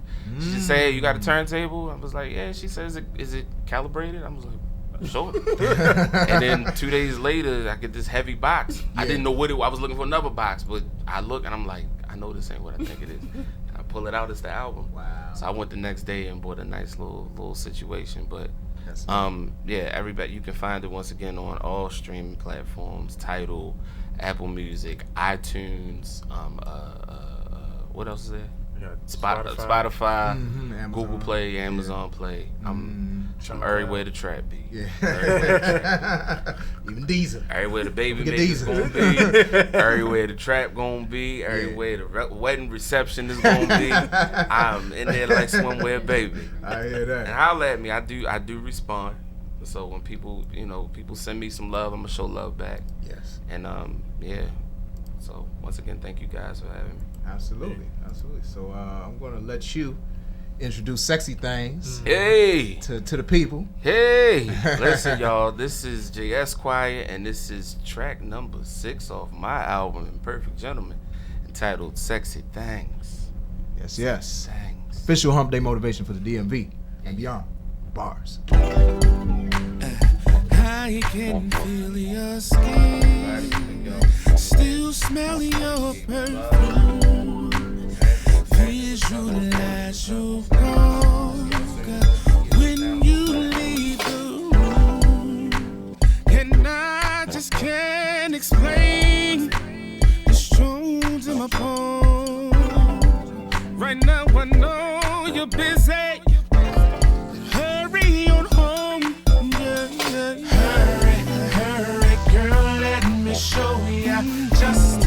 much I really adore you. I really adore you. With all kind of sexy things. Listen, baby, I'm gonna lay you down. Lay it down. I'll play in your head. I'll do what you like. Anything, girl, I don't care. Can't wait another minute. I'm so focused. Ooh, you got me open. I've been waiting here so long to get you here where you belong. And I'm gonna give it all to you. Hurry, girl, let me show ya just how much I really adore ya. We'll be doing all kind of sexy things. Sing it again. Hurry, girl, let me show ya just how much I really adore ya. We'll be doing all kind of sexy things. We gon' do some sexy. We gon' do some sexy things. So many things on my mind that I want to do to you.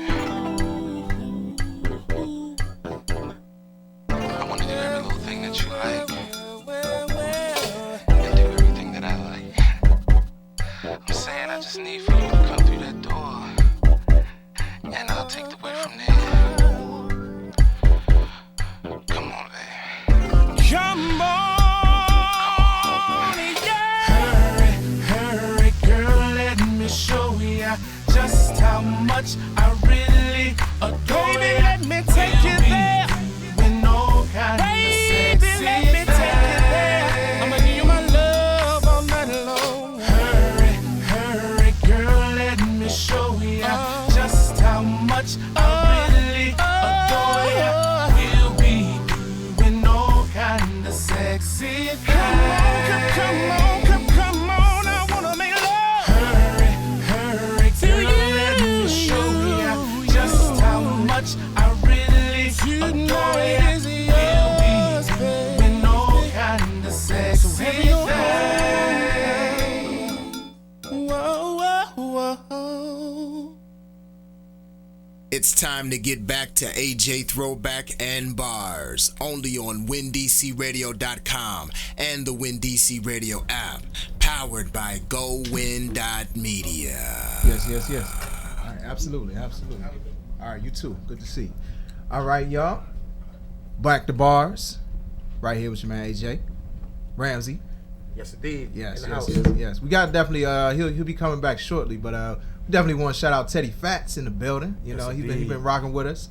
You know, the whole time. You know, so well, most of the time, and you know, and he come on, sit at the table, bro.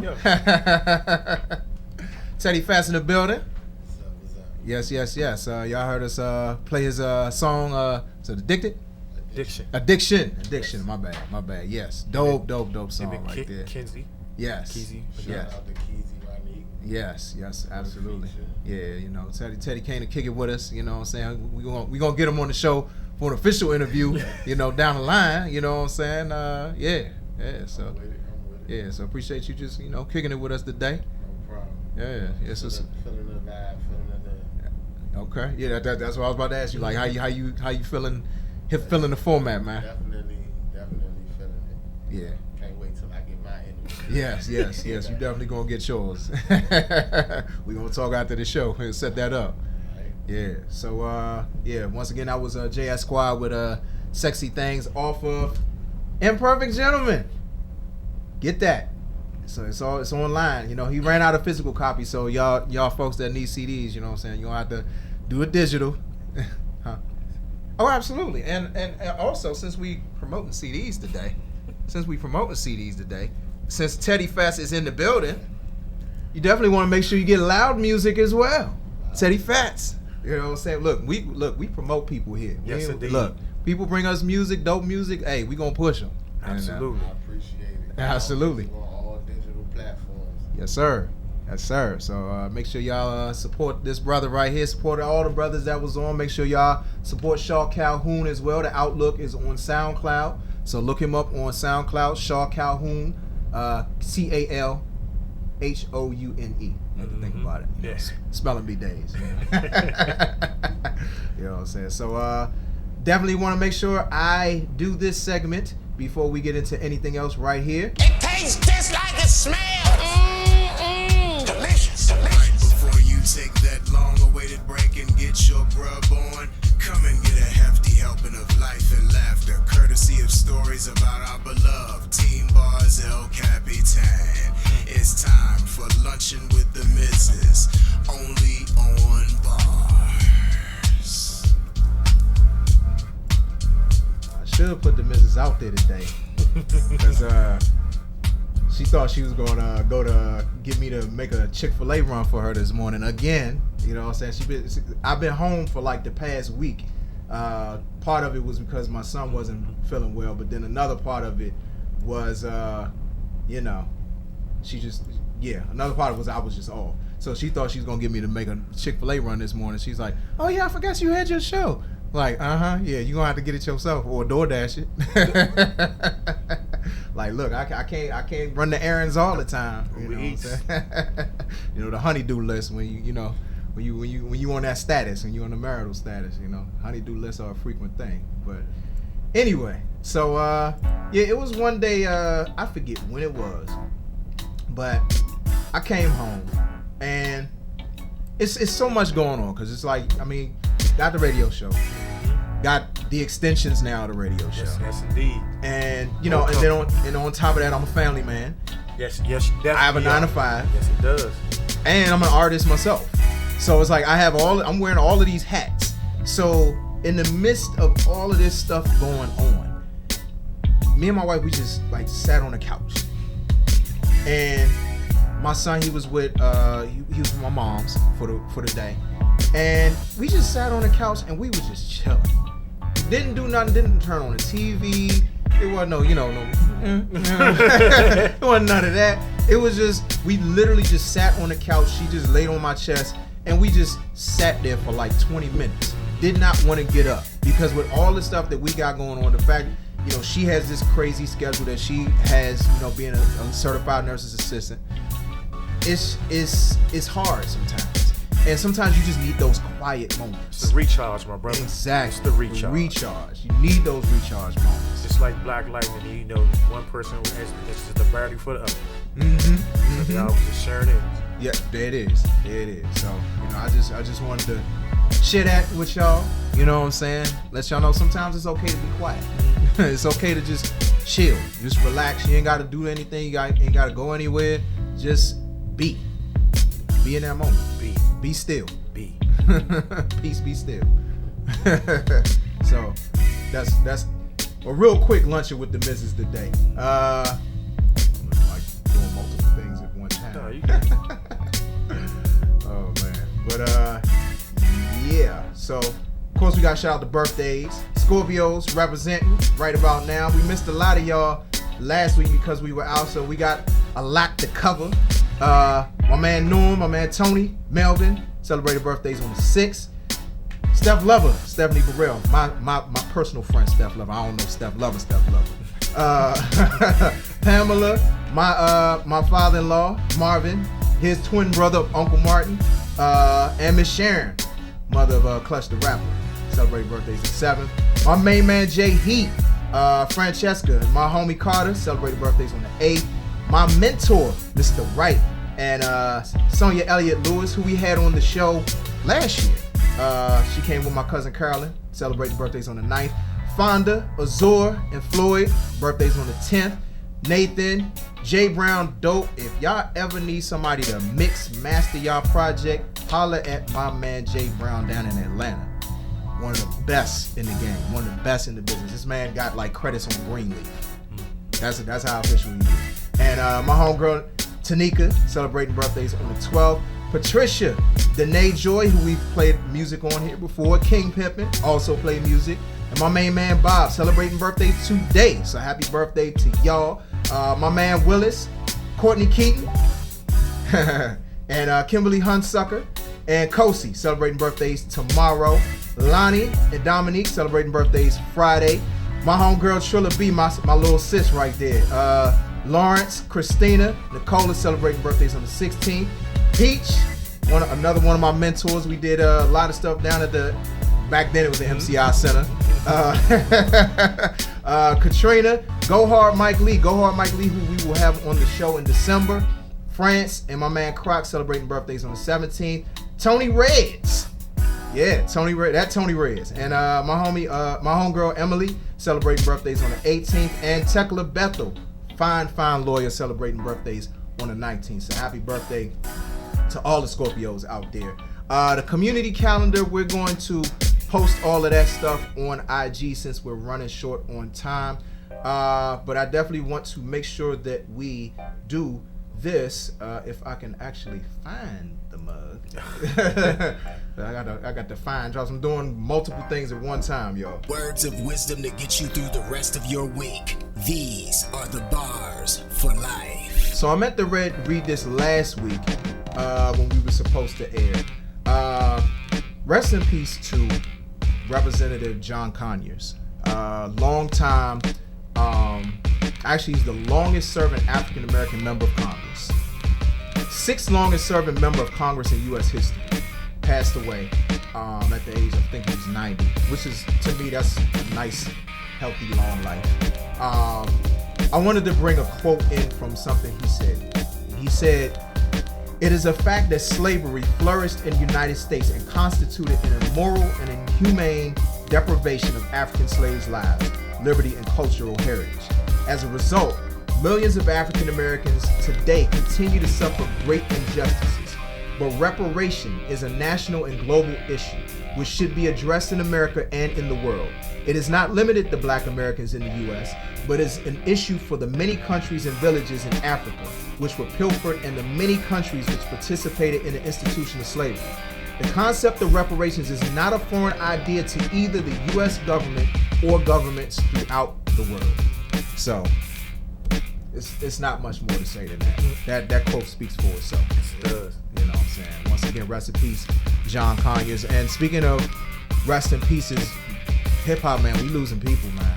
Losing people. Rest in peace, Badass. Many of y'all may know him associated with Snoop Dogg. He passed away at the age of 43. Sad because he was arrested. He was in jail on domestic violence charges 4 days earlier, and then 4 days later, he's gone. It really, I'm like, what happened with that?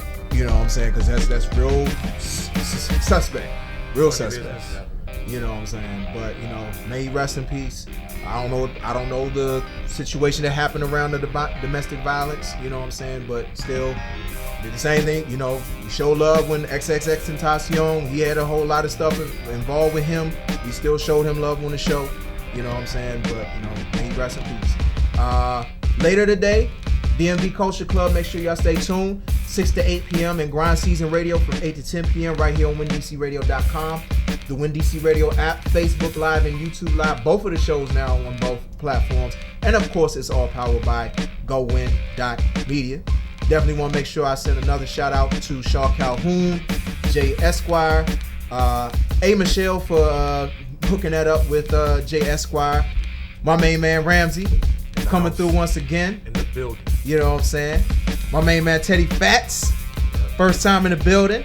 Won't be the last time. So y'all gonna be hearing about when his interview coming up. And appreciate y'all for tuning in every single week and for bearing with us for last week. You know, appreciate y'all y'all showed up today. 10 bars. Love y'all. Appreciate y'all. Y'all are what make this show go. Without y'all, we just talking on air. We talking to ourselves for real. You know what I'm saying? But yeah, and of course we got shout out Nico. Yes. Nico holding us down with the sound, making sure we good. You know what I'm saying? Station CEO, Win DC, Go Radio Live, Go Win Media, got all that. You know what I'm saying? So we gonna go ahead and well, anybody want to give some shout outs before we wrap up? Shout out to the DMV, just all of the artists that's doing their thing. Shout out to Ramsey, that's my manager. Yes, sir. That's gonna make some things happen. Yes, sir. shout out to the artists that I've collaborated with and the artists that I have yet to work with. I just show love. There it is. There it is. Start with love, end with love. That's how we doing, boss. Always. That's right. That's right. So we gonna go ahead and Ramsey, anything you wanna say? You good? Yeah, I'm good. All right. Yeah, all I right. appreciate the love. I love the atmosphere. Yeah. Make sure you show the people that T-shirt though. Well, since we gonna do shout out to Head Rock. Yes, we will be doing a special interview with Head Rock. He clothed me today. Black rock star superhero. Yes, sir. Yes, sir. You know what I'm saying? We were supposed to be on with him, but we're going to do a special interview with him on Bars on the Road. So make sure y'all stay tuned for that. For now, we're going to go ahead and close out with my man Night Train 357, featuring Cecily, Cosmic Cruise, produced by Artemis. Right here on the official Hump Day Motivation for the DMV and Beyond. Make sure y'all tune in next week. We have Yanni Narell at 11:15 and Kevin Lee at noon. So yeah, y'all have a great week. Enjoy your weekend. We'll see y'all right here next week. You know, no bar any unforeseen circumstances, of course. Peace, y'all. Peace.